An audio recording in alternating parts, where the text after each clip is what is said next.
Bom dia, estamos aqui mais uma vez para colocar nossos corações diante de Deus, para ouvir o que Ele tem para nos falar.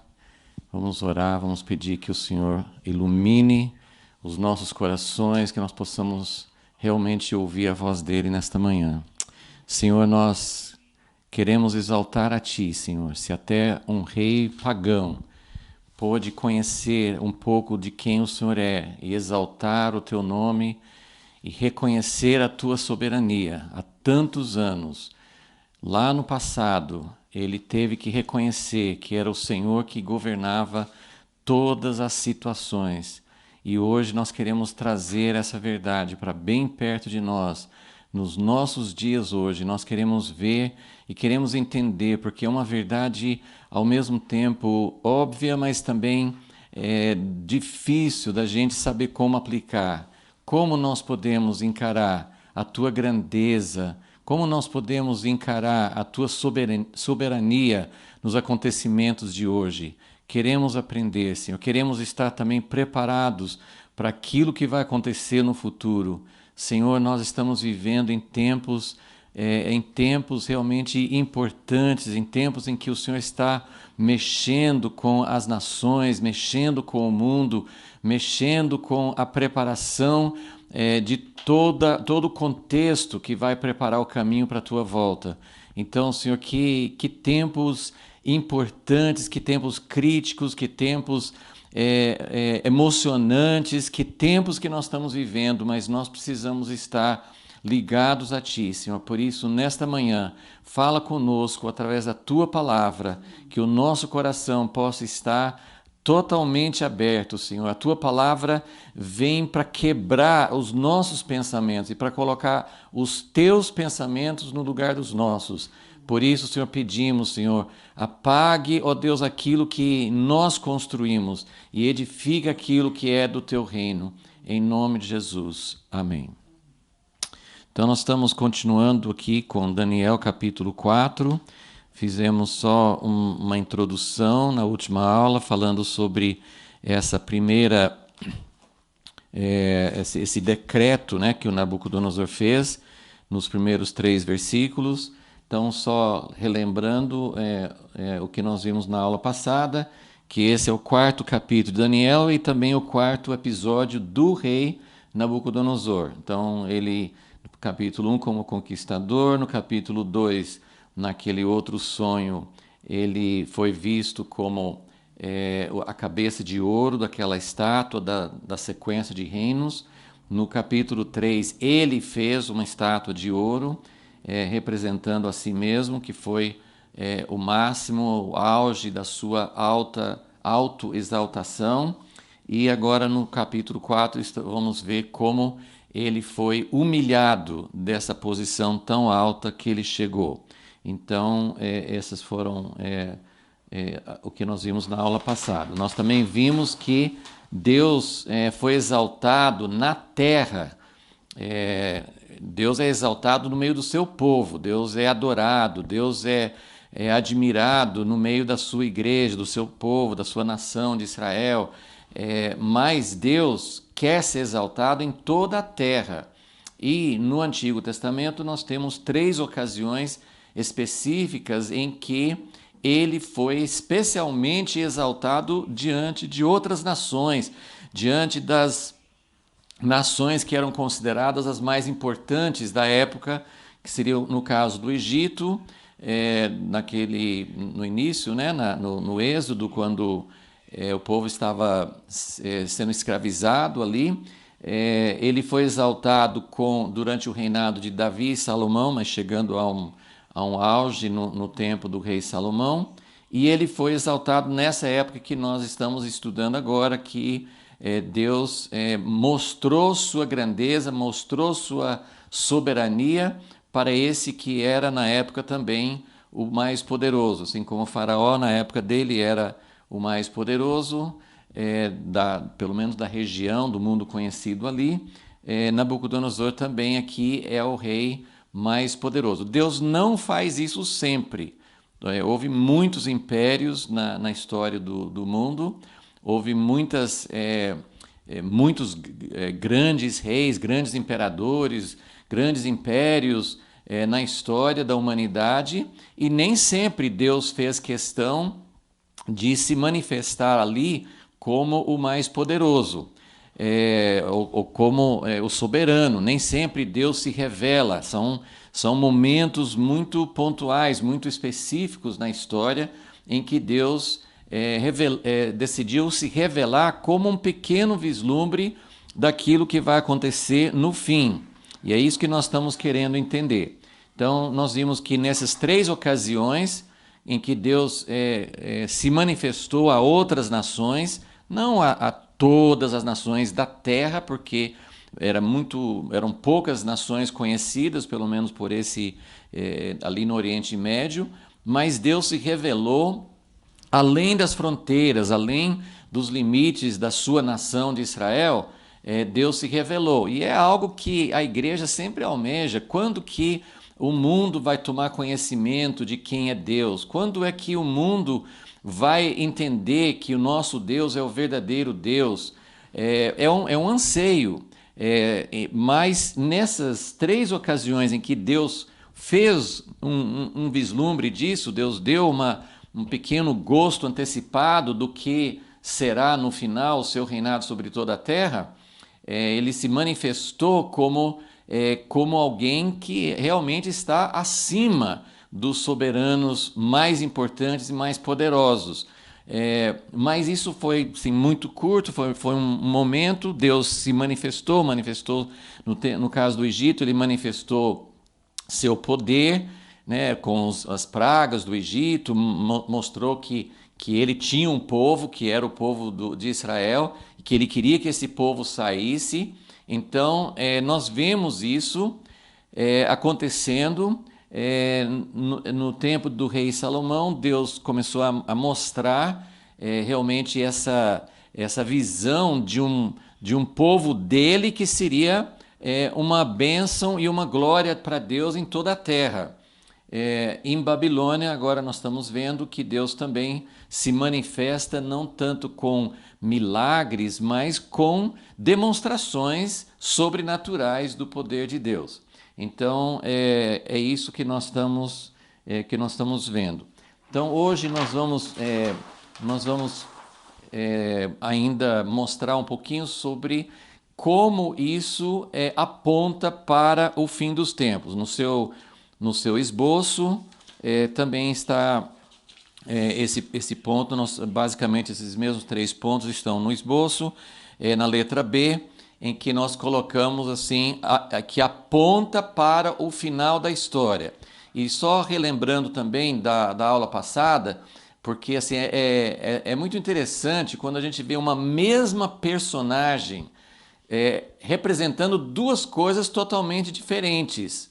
Então nós temos assim, por exemplo, o rei Salomão. O rei Salomão, ele representa o reinado do milênio, o reinado de Jesus, né, sobre toda a terra, um reinado de paz, um reinado de glória, né?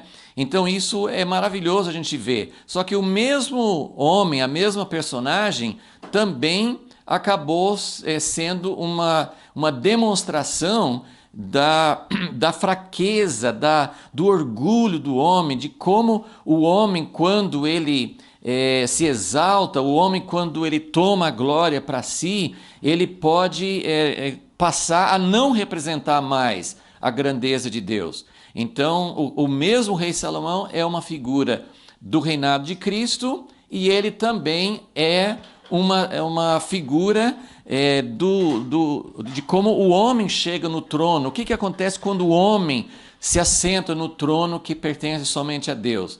Então, nós vimos isso.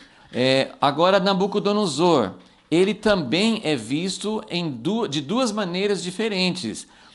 Nos primeiros, como nós mostramos, né, em cada capítulo anterior, o rei Nabucodonosor, ele se tornou uma figura do anticristo, especialmente no capítulo 3. Ele se tornou uma figura do anticristo.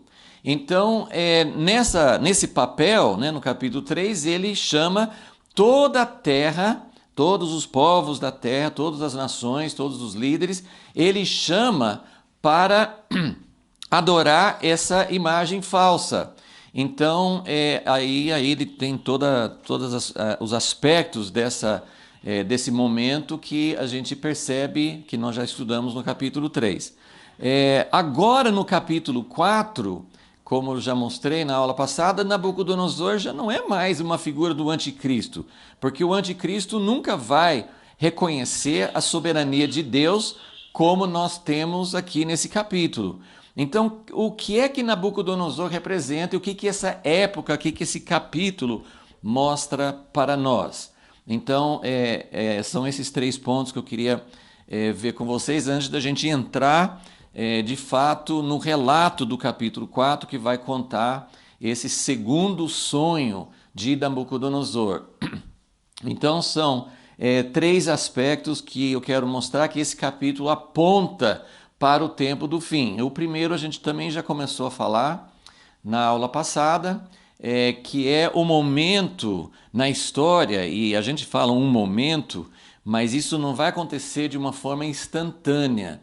A gente tem até uma ideia assim, de que quando Jesus voltar, instantaneamente Filipenses 2 vai acontecer, que todo joelho vai se dobrar e toda língua vai confessar. Mas quando nós vemos a história, outras profecias, quando nós vemos outros relatos do que vai acontecer na volta de Jesus, nós percebemos que não acontece de uma vez. Jesus volta, e eu não vou entrar em todos os detalhes agora, mas existe um processo em que Jesus estabelece o seu reino sobre toda a terra. Mas nós começamos a ler alguns textos sobre isso na aula passada, mas meu objetivo aqui não é parar assim para entrar com muitos detalhes, para ver essa questão de como todos os reinos vão aceitar o governo e a soberania de Deus, mas eu vou ler, eu citei só, mas eu vou ler agora em Salmo capítulo 2,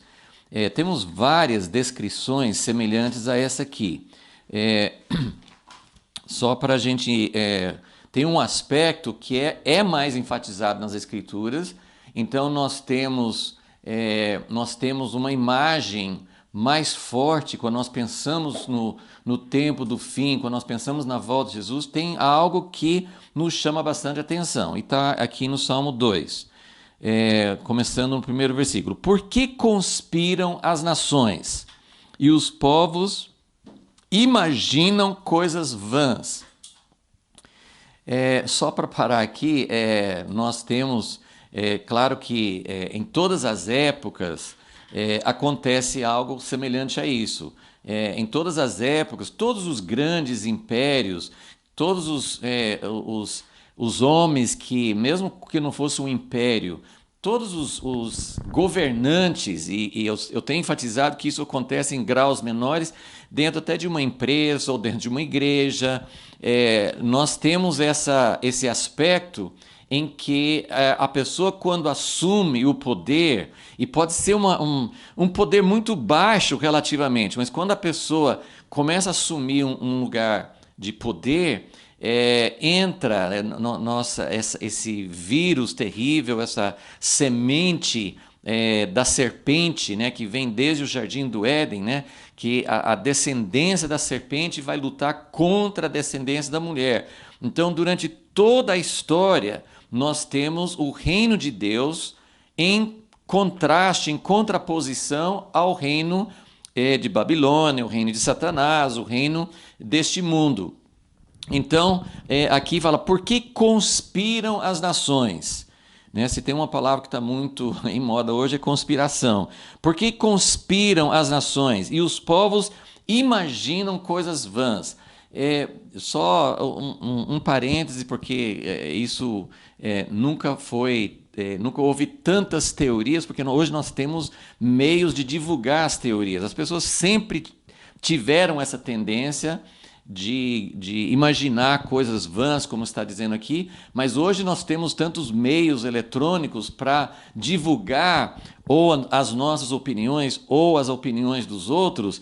Então, essas imaginações vãs, Quanto tempo que a gente perde com isso, quanto, não só para quem divulga ou compartilha, mas quanto tempo que nós gastamos pensando sobre as conspirações. Não, nós vivemos no mundo, nós fazemos parte, nós não somos alienados, mas nós precisamos nos distanciar dessas imaginações vãs, para realmente entender o que Deus está querendo fazer. Versículo 2, os reis da terra se levantam, os príncipes se reúnem contra o Senhor e contra o seu ungido, dizendo, rompamos as suas cadeias e sacudamos de nós as suas algemas. Então, todas as pessoas, aqui nós estamos focando em Nabucodonosor, rei da Babilônia, todas as pessoas que assumem esse lugar, que assumem o lugar de poder, de prepotência, de não reconhecer a soberania de Deus, estão tentando sacudir de si as algemas, que na verdade não é uma algema, não é uma escravidão. Para quem está servindo ao Senhor, é a nossa liberdade de poder servir aquele que nos liberta de todas as opressões malignas. Mas as pessoas que querem ter uma autonomia, que é aquela ideia do Jardim do Éden, quando a serpente veio, ele falou assim, tira essa algema, Deus quer que você seja submisso a Ele, que dependa dEle, isso é uma algema. Então, a inclinação do coração humano é ver todas as algemas sendo sacudidas, ou seja, eu quero ser dono de mim mesmo. Mesmo quem não quer um lugar de autoridade, quando a gente quer ser independente de Deus, esse espírito de independência é um espírito que se afasta de Deus e que quer romper de si as algemas ou a ligação, a dependência que nós temos de Deus. Então, aí no versículo 4 fala, aquele que está entronizado nos céus se ri, o Senhor zomba deles. Então lhes fala, na sua ira, no seu furor, os confunde, dizendo, eu ungi o meu rei sobre o meu santo monte Sião, proclamarei o decreto do Senhor, ele me disse, tu és meu filho e hoje te gerei. Então aqui nós temos Deus falando, olha, todas as nações e na verdade todas as pessoas têm um desejo de se libertar, de se tornar independente de Deus, de ser um rei, um dono para si mesmo. O grande problema é que todo homem, toda mulher que quer ser independente de Deus vai acabar escravizando, oprimindo os outros. Então, o único governo que não escraviza, que não oprime, que não traz morte para os outros e para si mesmo, é o governo de Deus. Por isso que nós ansiamos tanto pelo reino de Deus, porque é o único reino que vai realmente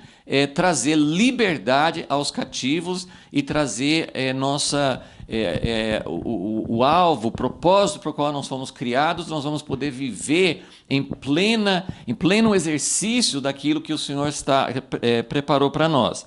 Então aqui no Salmo ele fala dos reis da terra, ele fala daqueles que querem lançar de si a escravidão, que, como eu falei, que não é uma escravidão, é a liberdade do reino de Deus.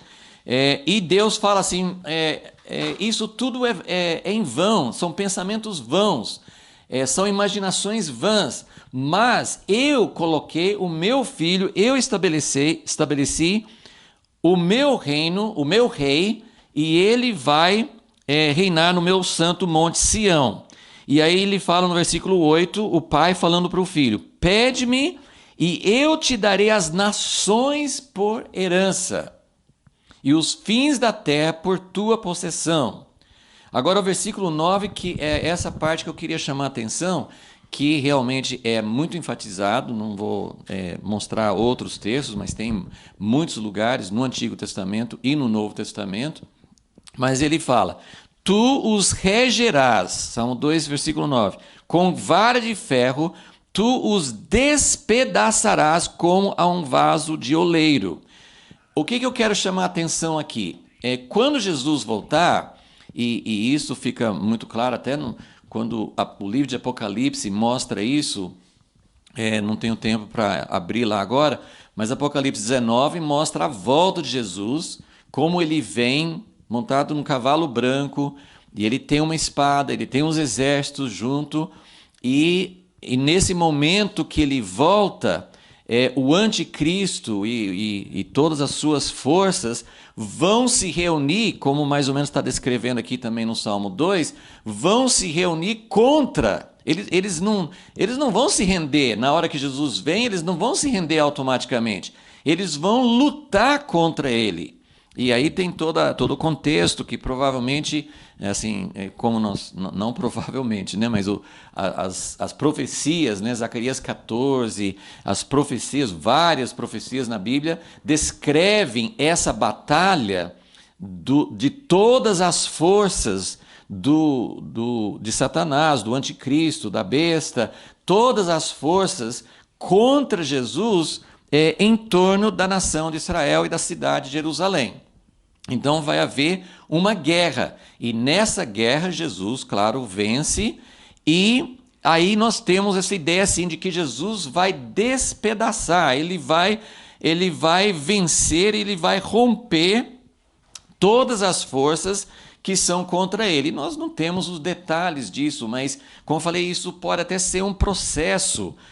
Isso vai ser uma grande batalha, vai ser um grande momento, nós não sabemos de todos os detalhes, mas isso também pode ser um processo de Jesus estabelecer o seu reino. Mas o ponto que eu queria mostrar, e que Daniel 4 mostra uma visão disso, é o seguinte: veja bem, o que é que Jesus vai despedaçar? Ele vai reger com vara de ferro, ou seja, ele não vai mais falar assim: se você quiser, se você tiver um coração aberto, você pode me aceitar, mas se você não quiser aceitar, você continue vivendo como você quer. Não, quando Jesus voltar para estabelecer o seu reino, será um reino em que ele vai governar de fato e todas as nações serão submissas a ele. Mas o ponto que eu quero dizer é assim, que às vezes nós enfatizamos, e tem algumas cenas descritas na Bíblia, em várias partes proféticas, de muita morte, de muita destruição, de toda a resistência contra o Filho de Deus será desfeita. Mas se Jesus, e às vezes eu acho que nós temos até a ideia de que Jesus mata todo mundo e só fica, os únicos sobreviventes são os que já eram discípulos dele, né? São o povo dele. Mas olha o que ele tá dizendo. Primeiro, no versículo 8, o pai está dizendo ao filho: pede-me e eu te darei as nações por herança.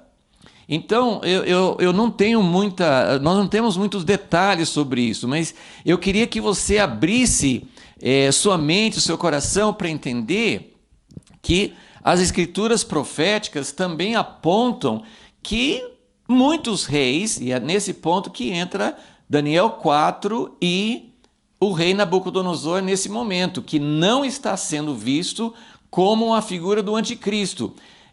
No decorrer desse capítulo, nós vamos ver como ele realmente encarna o espírito de Babilônia, o espírito de orgulho. Nós vamos entrar nisso com mais detalhes. Mas no final, ele é humilhado e ele aceita, ele se sujeita e, pelo menos diante do que nós temos em Daniel 4, ele aceita de coração. Né? Eu tenho falado assim, que a gente não sabe se Deus considera Nabucodonosor uma pessoa salva.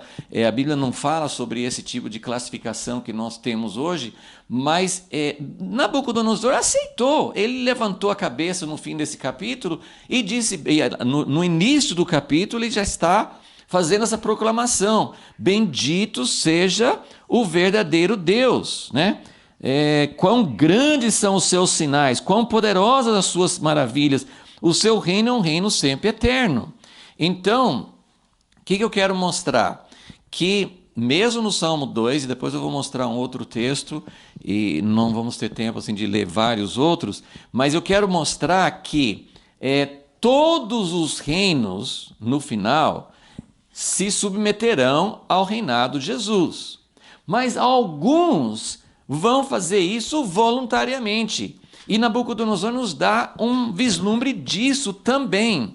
Ou seja, ele no capítulo 3 ele é visto como alguém que representa o anticristo, mas também ele é visto, agora no capítulo 4, como alguém que se exaltou, que foi tratado duramente por Deus, que foi humilhado, mas que aceitou, ele se submeteu aos tratamentos de Deus e ele reconheceu, foi duro ele reconhecer, ele teve que passar por uma humilhação ímpar, uma humilhação qual rei que foi transformado numa espécie de animal? É muita humilhação, não é só humilhação de perder o trono, é humilhação de não ser mais considerado como homem, de ser considerado como animal.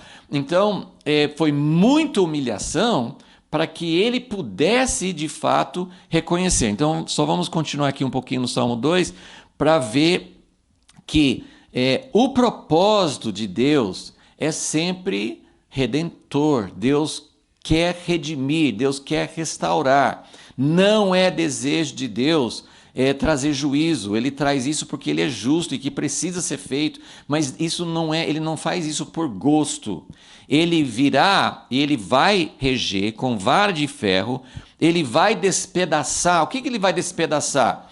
A resistência, o sistema e as pessoas que se identificam. Vai haver juízo sobre pessoas, mas o objetivo de Jesus é purificar, essa purificação que tem que acontecer na nossa vida antes, essa purificação vai acontecer nesse tempo final e algumas pessoas, pelo que eu entendo aqui, algumas pessoas vão aceitar. Eu estou falando isso, algumas pessoas estão falando assim, reis, governantes, porque ele está dizendo...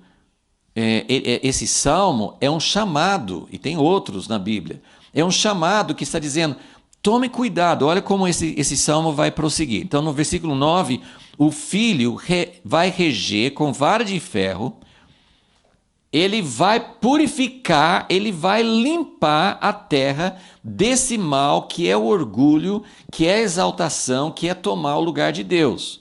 Então é isso que ele vai despedaçar. Agora o versículo 10.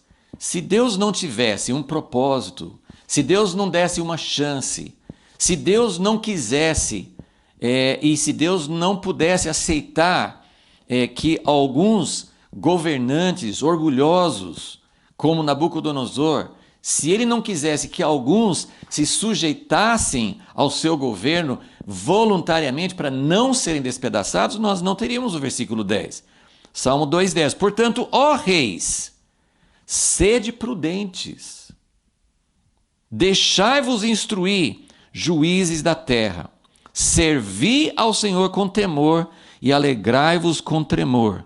Beijai o filho para que não se ire e pereçais no vosso caminho, pois em breve se inflamará a sua ira. Bem-aventurados todos aqueles que nele se refugiam. Então, nós temos aqui nesse salmo uma profecia, uma advertência, fala assim, olha, Deus vai colocar, ele já estabeleceu, ele já escolheu, Deus já sabe o que ele vai fazer, ele vai colocar seu filho para trazer o reino eterno. Então, reis da terra, vocês que estão imaginando coisas vãs, vocês que estão se levantando, vocês que estão querendo lançar de sobre si toda a dependência de Deus, toda a submissão a Deus, todo o reconhecimento de Deus, vocês que estão querendo fazer isso, preste atenção, porque o reino do Filho virá, ele vai reinar com vara de ferro, ele vai despedaçar toda a resistência e quem estiver do lado errado, mas ele está dando uma chance, e é isso que nós queremos ver cada vez mais. Então, eu só quero mostrar para vocês, lá no livro de Apocalipse, no final, só para a gente ter também uma visão sobre isso, porque eu posso falar com vocês. Olha só o exemplo de Nabucodonosor. Para mim, isso mostra que até os reis, até o rei da Babilônia, Babilônia que é o símbolo bíblico do reinado que é contra Deus, do reino que é aquele que se levanta contra Deus. Até o rei da Babilônia pode se submeter. E é aqui que nós estamos vendo como naqueles 3 momentos na história, 3 épocas na história em que Deus se exaltou. Olha como Deus se exalta justamente nesse momento da história. Ele se exalta sobre o rei que era o rei mais poderoso da época. Então, se eu fosse falar com vocês, não, no fim também vai ter reis. Eu não sei como que isso vai ser, eu só quero ler, eu quero mostrar o versículo no capítulo 21 de Apocalipse, que, como nós sabemos, lá é o final da história, né? Vai ter uma grande batalha quando Jesus voltar. Depois vem o milênio. No capítulo 20 tem uma grande batalha no final do milênio, em que muitos reis e muitas pessoas na terra vão se levantar novamente contra o reinado de Jesus. E novamente o rei, o filho de Davi, o Cordeiro de Deus vai vencer. Mas no capítulo 21, que já é o reino eterno, ele fala o seguinte, Apocalipse 21, já desceu a Nova Jerusalém, né? Deus está habitando no meio da cidade. No final do capítulo 21, ele fala a respeito dessa cidade onde Deus está, versículo 22, que não tem templo, porque o próprio Senhor Deus Todo-Poderoso e o Cordeiro estão ali. A cidade não precisa nem de sol, nem de lua, porque a glória de Deus está ali. E aí no versículo 24 tem um versículo que sempre me intrigou.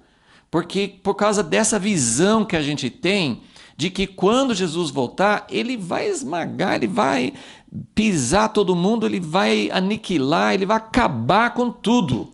E só vai sobrar o povo que é o povo dele, a noiva dele. Mas olha o que diz, versículo 24. As nações, que nações? As nações andarão à sua luz e os reis da terra. Então, você percebe que a purificação da terra, aquilo que Jesus vem, ele vem para tirar tudo que faz parte, toda semente, ele vai eliminar. Eu gosto muito de usar, acho que é uma coisa que me impressionou muito, né? Quando era mais jovem, mexia um pouquinho com jardim ou com horta, e foi muito pouco tempo, né? Mas eu mexi um pouquinho com isso, com meus irmãos, e uma das coisas assim, não só naquela época, mas sempre a gente percebe onde tem jardins, onde tem cultivo de terra, tem várias pragas, né? E tem uma que chama tiririca. E a tiririca é um negócio difícil de arrancar, porque você, normalmente, quando você vai arrancar mato, né, uma planta que está concorrendo com aquilo que você quer que produza fruto, então você arranca aquela planta errada pela raiz.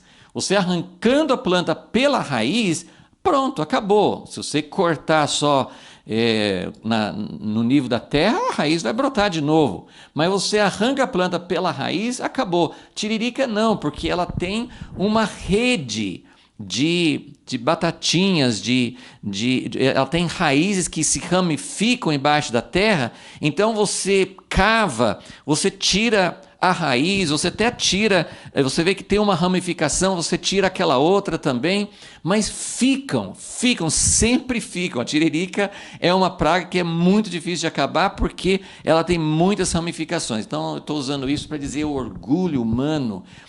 Deus trata com a gente, Deus nos humilha, Deus nos leva a nos colocar diante dele, mas a tiririca volta. E essa é a história da igreja, a história dos reinos humanos. As pessoas passam por experiências de quebrantamento, passam por experiências de humilhação e a tiririca brota de novo. Mas Jesus vai arrancar tudo. Jesus vem para trazer uma purificação, mas a purificação não é para eliminar, mas é para tirar todo o elemento, né? Tem um lugar acho que em Mateus 13, né? Quando ele fala, deixa eu ver, até esse texto é muito...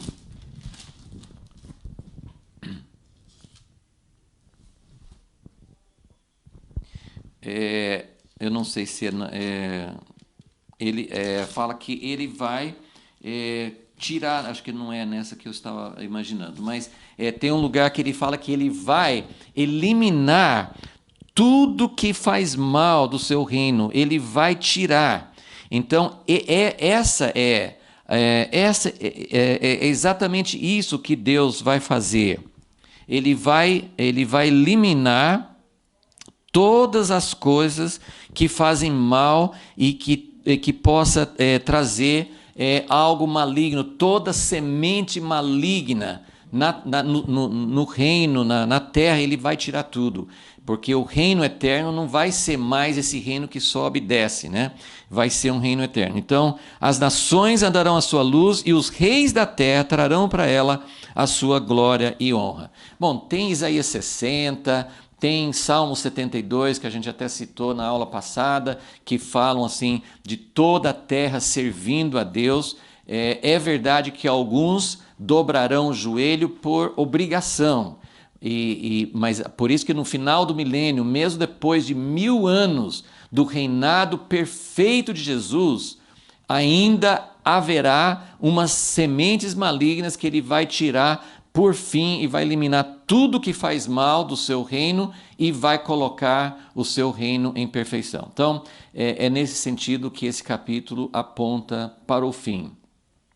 Agora eu queria mostrar esse segundo ponto aqui, que é que Israel e a igreja, né, no Antigo Testamento, Deus falava sobre Israel, a igreja não toma o lugar de Israel, mas faz parte do plano de Deus para Israel. Então, o propósito de Deus para seu povo, para sua nação santa, que inclui Israel e a igreja, é sempre que essa glória, essa manifestação de Deus, isso que nós tentamos mostrar aqui, nas 3 épocas em que Deus foi glorificado na terra, uma vez só foi Deus manifestando sua glória no tempo de rei Salomão através da glória do seu povo. Mas esse é o propósito de Deus. Deus quer ser glorificado. Eu gosto muito daquele texto em 2 Tessalonicenses 1, versículo 10, que Jesus fala que Jesus voltará, Jesus virá para ser glorificado e admirado nos seus santos. Então Deus quer ser glorificado nos seus santos. Só que olha só, das 3 ocasiões em que Deus foi glorificado na terra, em 2 dessas ocasiões, o povo estava sendo humilhado, estava numa posição de vergonha, de escravidão, de exílio, né? Então é essa situação que nós temos aqui. No caso do rei Salomão, ainda foi maravilhoso, porque foi Deus sendo glorificado por meio do seu povo, só que logo estragou, porque o povo não estava preparado. E essa é a nossa pergunta. Deus quer ser glorificado nos últimos dias. Todos os reinos da terra se submeterão a Jesus. Vai ser um processo. Porém, por meio desse processo, Deus está querendo preparar o seu povo para que o seu povo possa ser esse instrumento de Deus, né? Deus sempre queria que Israel levasse o conhecimento de Deus a todos os povos. Então, eu vou ler 2 textos para vocês verem esse propósito de Deus. Um está em Deuteronômio, capítulo 26, e o outro está em 1 Reis, tá? Então, Deuteronômio 26, e nós entendemos que esse mesmo propósito de Deus para Israel é o propósito de Deus para nós também. Deuteronômio 26, versículo 15. Olha desde a tua santa habitação, desde o céu, e abençoa o teu povo a Israel, e a terra que nos deste, como juraste a nossos pais, terra que mana leite e mel. Hoje o Senhor teu Deus te manda cumprir esses estatutos e juízos. Guarda-os e observa-os de todo o teu coração e de toda a tua alma. Então Deus está falando, olha, vocês são... Ele pede a Deus, né, para abençoar ao povo de Israel e que eles possam realmente ser um povo abençoado. E ele fala assim, com o povo que Deus nos deu os seus caminhos para que a gente ande neles.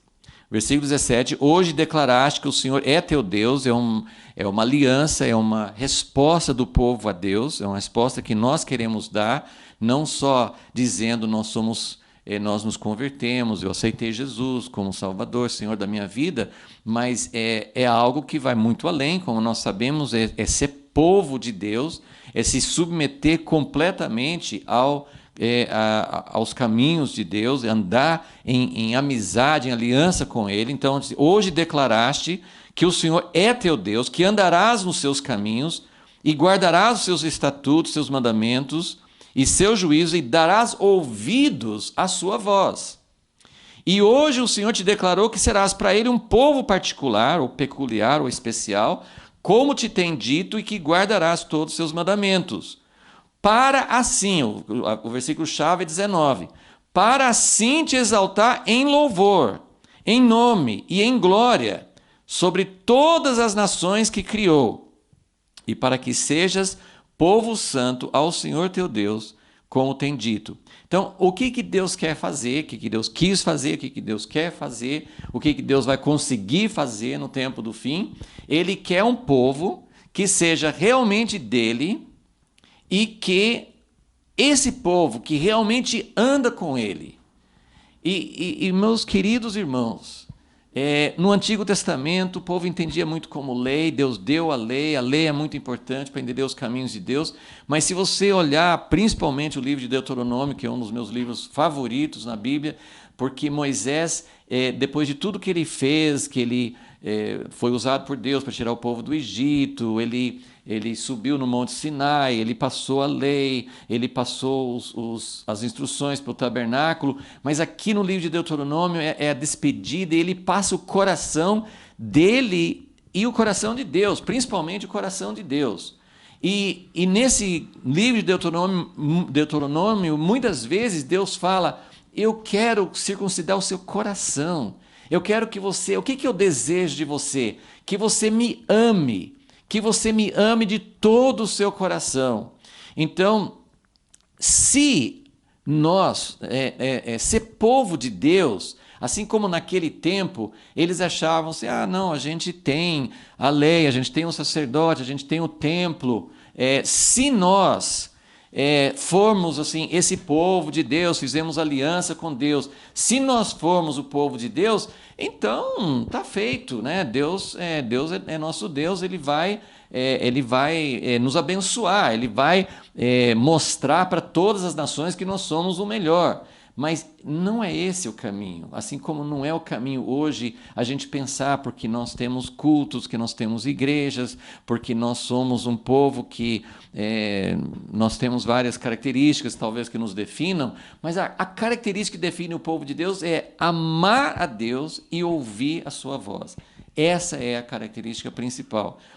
Se Deus tem um povo que anda com Ele, que é amigo dele, que está em aliança com ele, ele fala assim, versículo 19, eu vou te exaltar em louvor, em nome e em glória sobre todas as nações. Agora, o que Deus quer? Deus quer mostrar, agora, por favor, ouça com o coração, é algo que a gente sabe, algo que a gente repete, mas eu acho que não desceu no nosso coração. Por que Deus queria exaltar Israel nessa época? Porque Deus quer mostrar para todos os povos da terra que a igreja é o povo que segue a Deus. Será que é isso que Deus quer? E se Deus quer fazer isso, por quê? Para mostrar que nós somos melhores? Para orgulho nosso? Não. O orgulho vai nos levar a cair, como aconteceu com Salomão. Então, o que ele quer? Essa ideia de Deus exaltar para Israel ou a igreja ser um instrumento para que Deus seja conhecido na terra, não é para nos exaltar.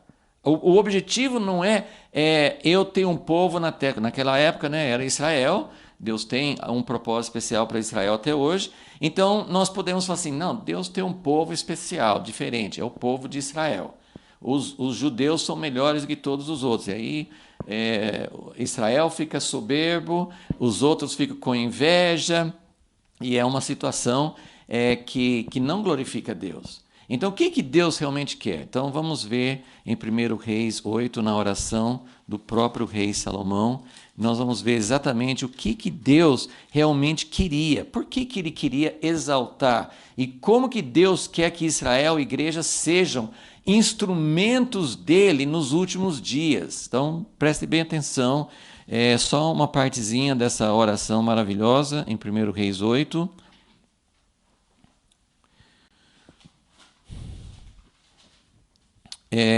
Nós vamos começar no versículo 41. Que em toda essa oração, né, Salomão tinha terminado de edificar o templo, a casa de Deus, e Salomão sabe também, como Moisés sabia, como vários homens de Deus sabiam, que o povo de Deus não ia ficar sempre fiel a Deus. Então, Salomão fez uma oração, falou assim, olha Deus, coloca teu nome aqui de uma maneira permanente, agora quando o teu povo for infiel, quando o teu povo se afastar de ti, ouça as orações que serão feitas a ti, voltadas para esse lugar. Irmãos, hoje não tem um templo em Jerusalém.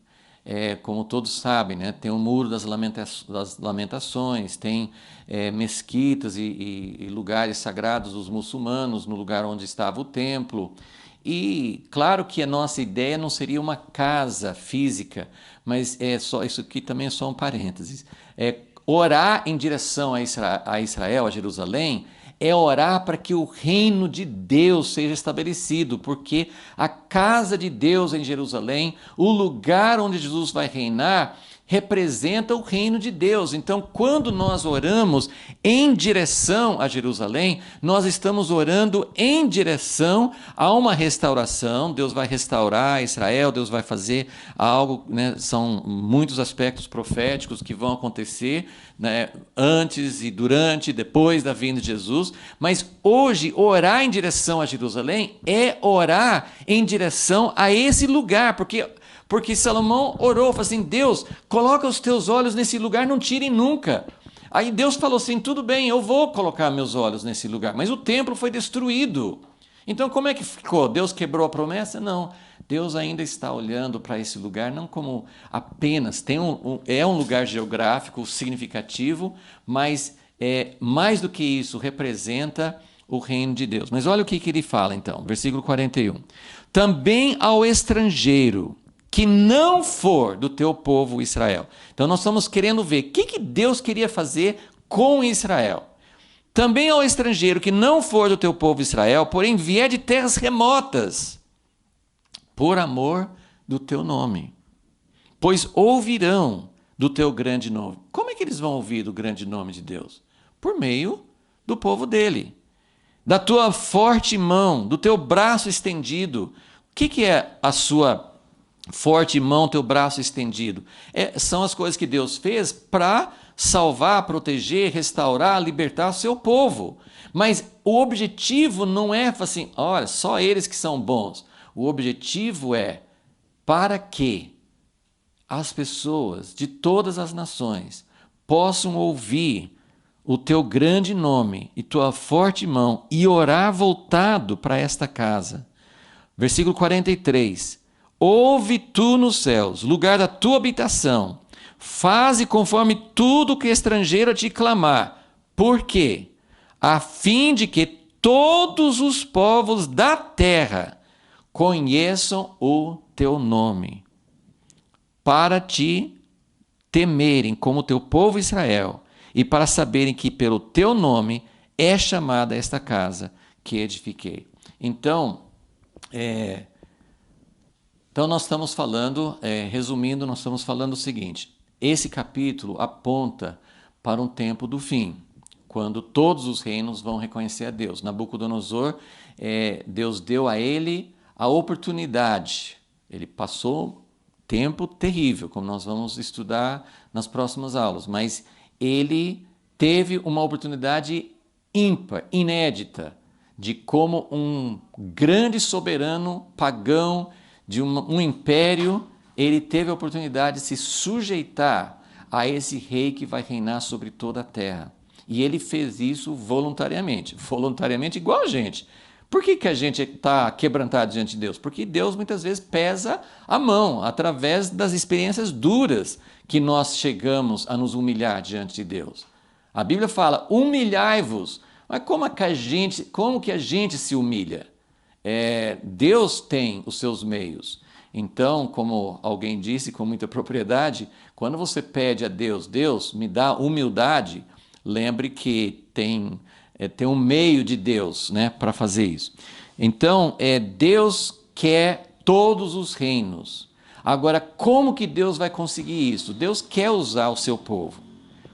Esse é o objetivo de Deus. Então, eu não vou ler outros textos, mas esse é o objetivo declarado de Deus. Que nós, ele fala no versículo 43, que todos os povos da terra conheçam o teu nome para te temerem como o teu povo Israel. Como é que o mundo vai temer a Deus como a igreja, por exemplo, se a igreja não está realmente temendo a Deus? Então, esse é o desejo de Deus. E aí, o último ponto aqui é que, infelizmente, para que Deus possa trabalhar com as nações, para que Deus possa trabalhar com o rei Nabucodonosor, ele precisou humilhar seu povo.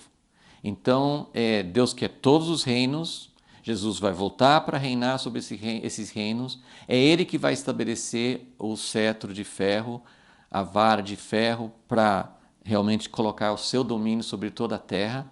Porém, Israel e a igreja, primeiro Israel, depois a igreja, no fim vai ser Israel e a igreja juntos.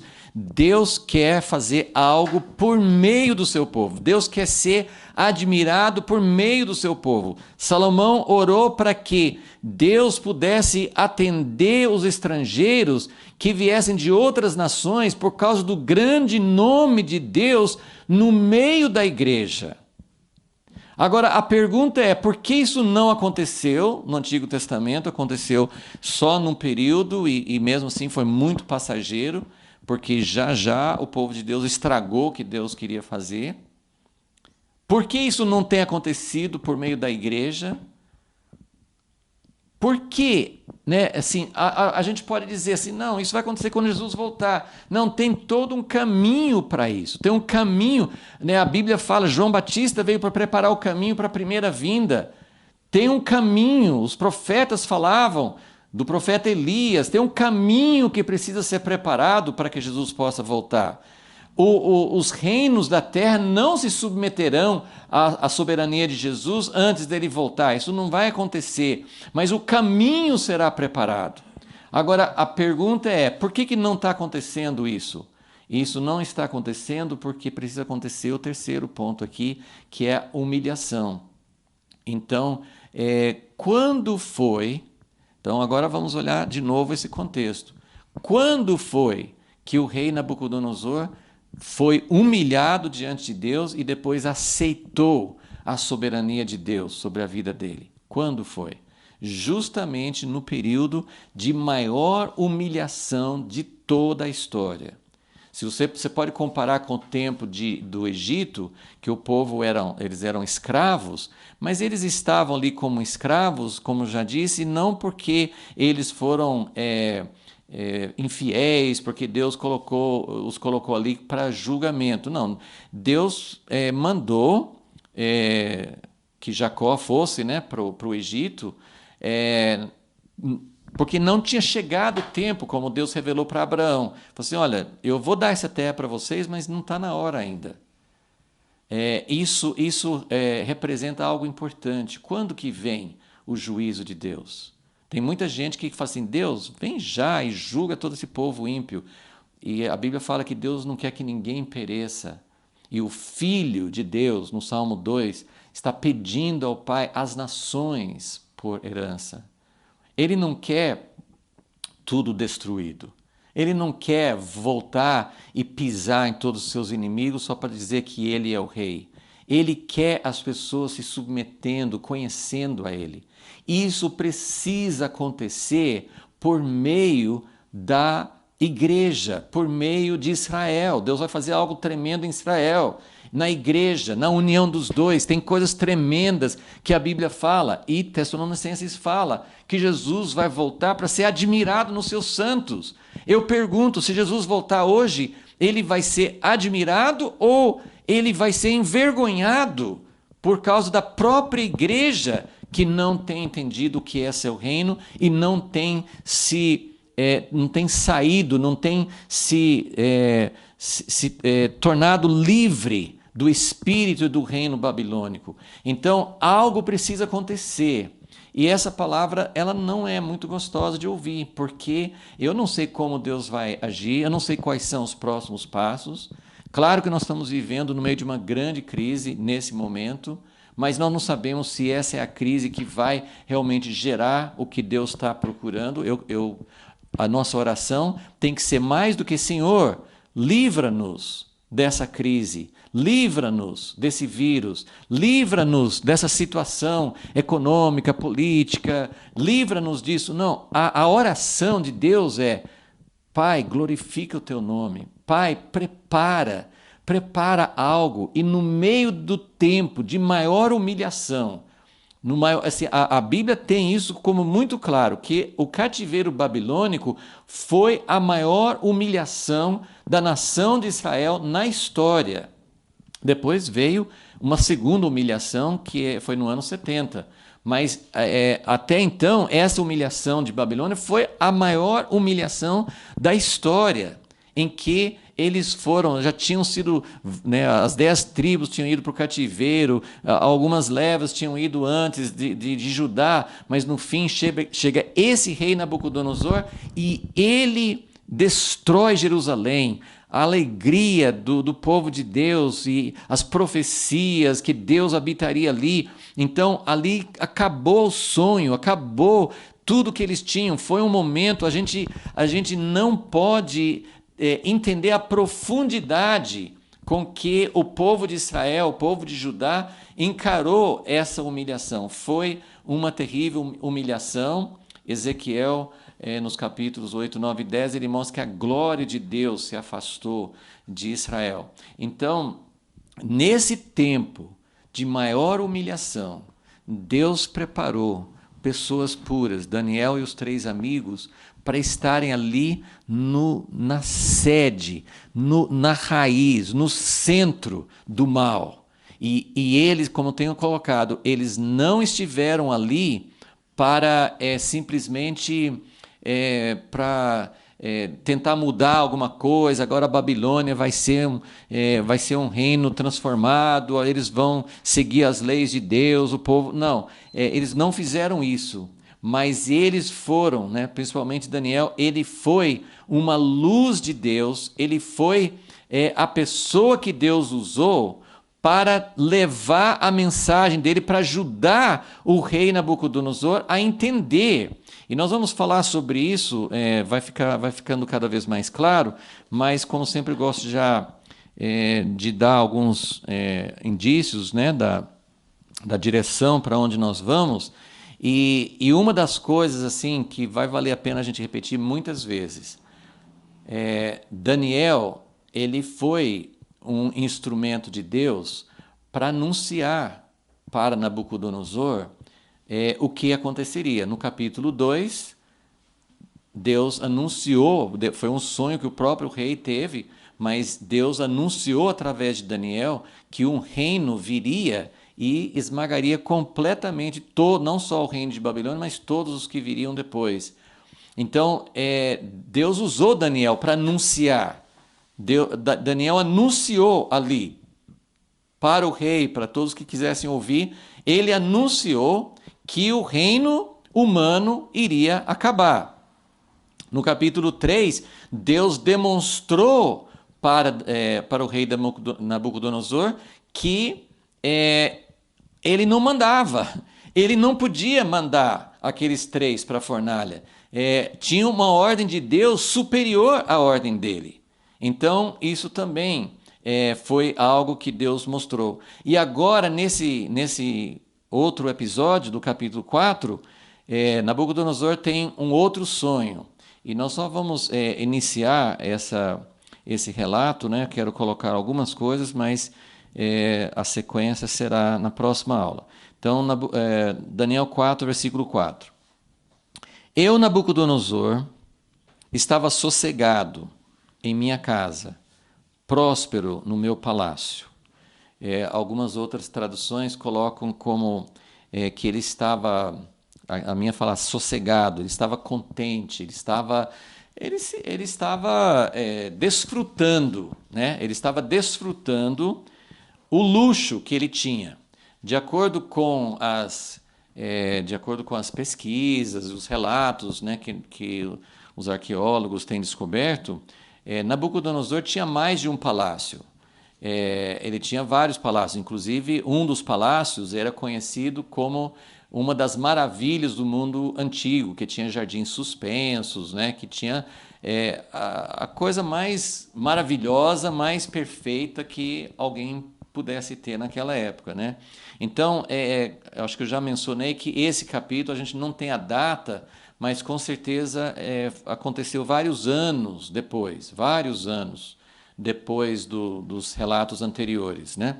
Então, aqui Nabucodonosor ele está não no momento de início de reinado. Nabucodonosor está no momento de já assim mais para o auge, mais para o pico da glória, né? Então ele tinha muitos povos, ele tinha conquistado muitas nações, ele tinha muitas riquezas, ele já tinha tido a oportunidade de construir palácios, né? Então ele podia escolher qual palácio que ele queria ficar. Então o contexto do versículo 4 é esse, né? Nabucodonosor estava contente, se deleitando, desfrutando daquilo que ele tinha conquistado.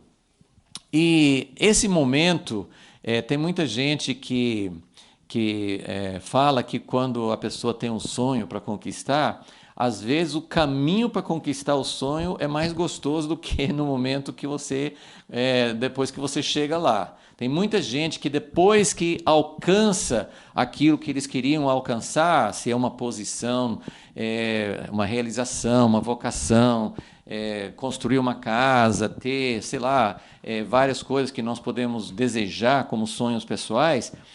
Quando você lutar para alcançar aquele sonho, pode até ser difícil e ter obstáculos, ter momentos que você acha que você não vai conseguir, mas é muito estimulante você estar no processo de conquistar, você é motivado. Agora, quando você chega lá, você tem uma tendência de pensar, e agora? Qual que vai ser a próxima coisa? Né? E por isso que a vida eterna é algo maravilhoso, porque nessa vida as pessoas chegam no topo e geralmente começam a cair. Podem cair moralmente ou podem até se desmotivar. Muita gente termina a vida em tristeza, em frustração.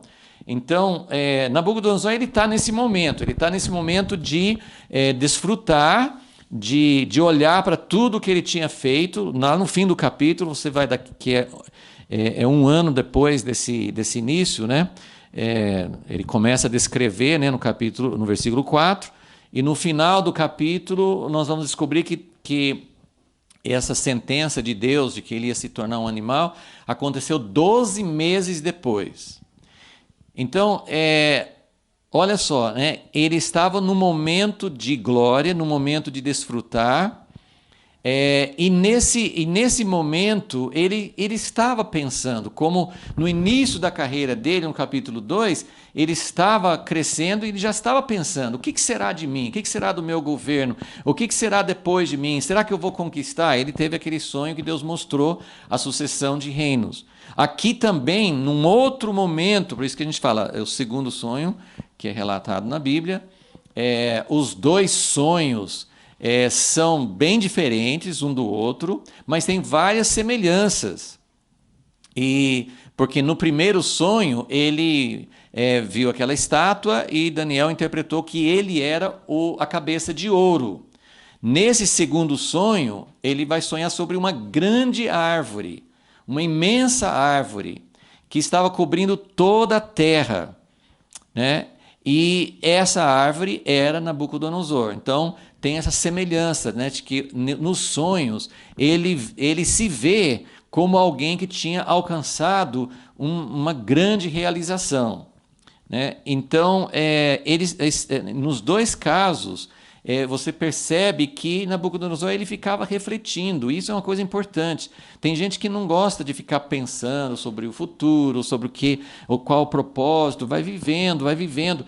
Esse ponto é muito importante. Eu não sei se Nabucodonosor tinha isso de si mesmo, ou se Deus ficava realmente perturbando, mas parece que Nabucodonosor, no capítulo 2, fala que quando ele foi dormir naquela noite, ele estava se perguntando o que será, o que aconteceria no futuro. Então parece que ele tinha isso, né?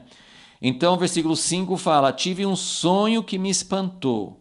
Estando eu na minha cama, os pensamentos e as visões da minha cabeça me turbaram. Então Deus tem maneiras de nos perturbar. E tem uma coisa muito importante na vida de qualquer pessoa, né? A pior coisa é nós passarmos por uma crise, é nós vivermos um tempo turbulento, é algo acontecer. Aqui foi, por enquanto, foi só um sonho, né?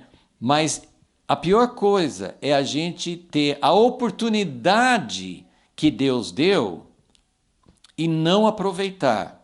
É uma pergunta, a gente tem umas perguntas que não tem resposta, porque é aquela pergunta famosa: o que teria acontecido, né? O que teria acontecido se Eva não tivesse comido daquele fruto, né? Assim, a gente sempre tem aquelas perguntas: o que teria acontecido, né, se Davi não tivesse pecado? Então, a gente tem muitas perguntas e esse tipo de pergunta a gente nunca vai saber, pelo menos nessa vida, a gente nunca vai saber a resposta. Eu faço uma pergunta aqui, mais para a gente refletir. Se Nabucodonosor tivesse sonhado, tanto o primeiro sonho quanto o segundo, se ele tivesse sonhado e não tivesse se inquietado, se ele não tivesse falado: eu quero saber, eu quero entender, né? Ele não tinha uma relação com o Deus verdadeiro, mas ele queria saber. E ele até fala aqui nesse capítulo que ele fala de Daniel, em quem habita o espírito dos deuses. Então ele tem esse desejo. Será que Deus está falando alguma coisa? Ele quer saber. Então isso é muito importante. E então a minha pergunta é: o que teria acontecido se ele não tivesse ido atrás, se ele não tivesse buscado a interpretação? Porque uma das premissas que eu encontro na Bíblia, e isso é uma coisa muito importante para nós, é que antes do juízo, Deus avisa. Então, nós cremos que muita coisa vai acontecer, né? Salmo 2 fala a respeito do plano de Deus de colocar o seu rei no Monte Sião. E aí ele fala: preste atenção, reis da terra, sejam prudentes. Então existem avisos. Deus deu avisos para muitas pessoas. Deus deu avisos para Faraó: olha, eu vou mandar essa praga, eu vou mandar aquela praga. Se você não se arrepender, eu vou mandar outra. Então Deus avisa. Deus avisa. Então nós não vamos poder seguir agora, né? Nós vamos continuar na próxima aula. Mas Nabucodonosor, ele ficou espantado.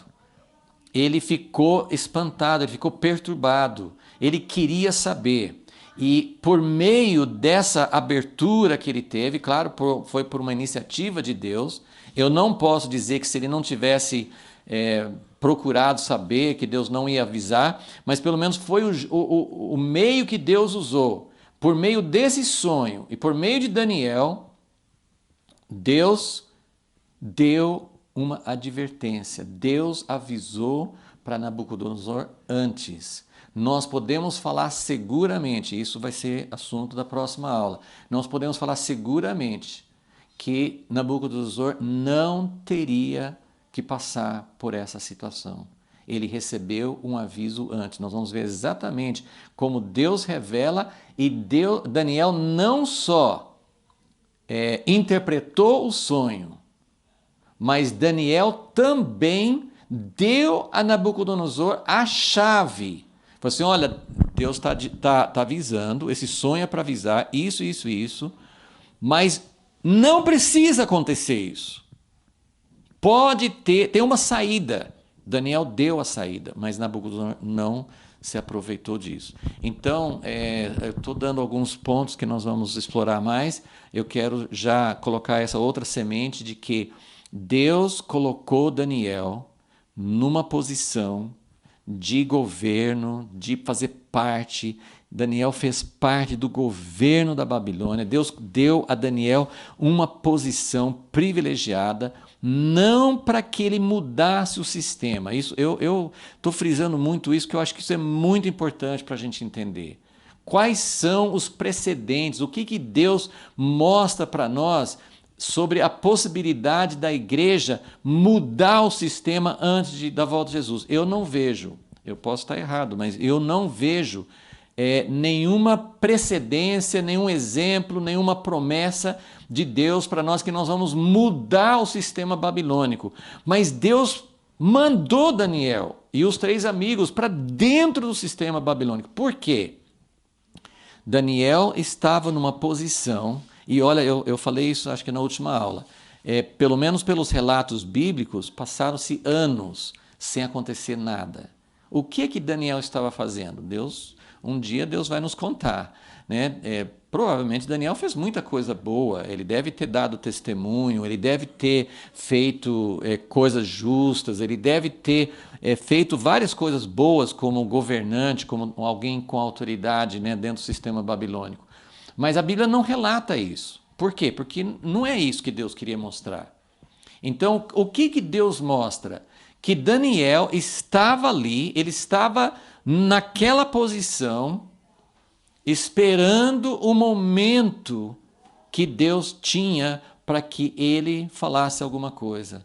E não era ele batendo na porta todo dia do rei, falando assim, ó rei, né? Se Deus mandasse, ele podia fazer isso, mas Deus não mandou Daniel ir falando, rei, ó rei, o senhor está fazendo coisa errada. Ele devia estar vendo muita coisa errada que Nabucodonosor fazia, porque nesse capítulo ele vai mostrar, ele vai falar com Nabucodonosor, você tem que parar de fazer assim, assim, assim. Então, ele tinha falado antes? Eu acho que não, ele não tinha provavelmente essa liberdade. Então, o que Deus queria? Que Daniel estivesse naquele lugar para a hora certa, para o momento certo, ele pudesse estar perto de alguém que precisava da palavra de Deus. Então, quando Nabucodonosor ele teve esse sonho, nós vamos ver que ele chama outros, né? Ele já conhecia Daniel. Mas Nabucodonosor ainda chama todos os outros magos, todos os outros conselheiros, os outros sábios, e no fim ele chama Daniel. Mas Daniel estava lá, pronto para dar uma palavra certa na hora certa. Nós temos no livro de Apocalipse a profecia de que Deus vai levantar 2 testemunhas. Ele fala, tanto no final de Apocalipse 10, ele fala que tem que profetizar para muitos governantes, para muitos reis. E ele fala das 2 testemunhas que vão falar com governantes, que vão falar com os reis nos últimos dias. Hoje, eu admiro, eu sei que Deus tem usado pessoas como Billy Graham, que orava com vários presidentes, aconselhava, mas nós não temos exemplos modernos, que eu saiba pelo menos, que tenham chegado aos governantes para levar uma palavra de arrependimento. Então, Deus quer colocar pessoas dentro do sistema, não para fazer parte do sistema, não para serem amigos do sistema, não para serem contaminados com o sistema, pessoas que vão ficar isentos, pessoas que não vão ser contaminados com o espírito babilônico, mas na hora certa, do jeito certo, na hora de Deus, sem nenhuma contaminação, vão poder falar: ó rei Nabucodonosor, Deus está dando uma palavra de juízo. E nesse caso, foi uma palavra que trouxe resultado positivo. Foi uma palavra que trouxe restauração, trouxe arrependimento, trouxe juízo. Mas depois do juízo veio arrependimento. Então nós vamos ver tudo isso, como isso funcionou nesse capítulo. Eu tenho achado maravilhoso ver essas chaves, ver como Deus está agindo. E lembrem, Deus não vai poder usar pessoas. Deus, se Daniel estivesse contaminado, como eu sinto que hoje, eu não estou apontando o dedo para outras pessoas. Quem que Deus vai levantar para falar com governantes hoje? Nós temos pessoas que estão contaminadas com o mesmo espírito.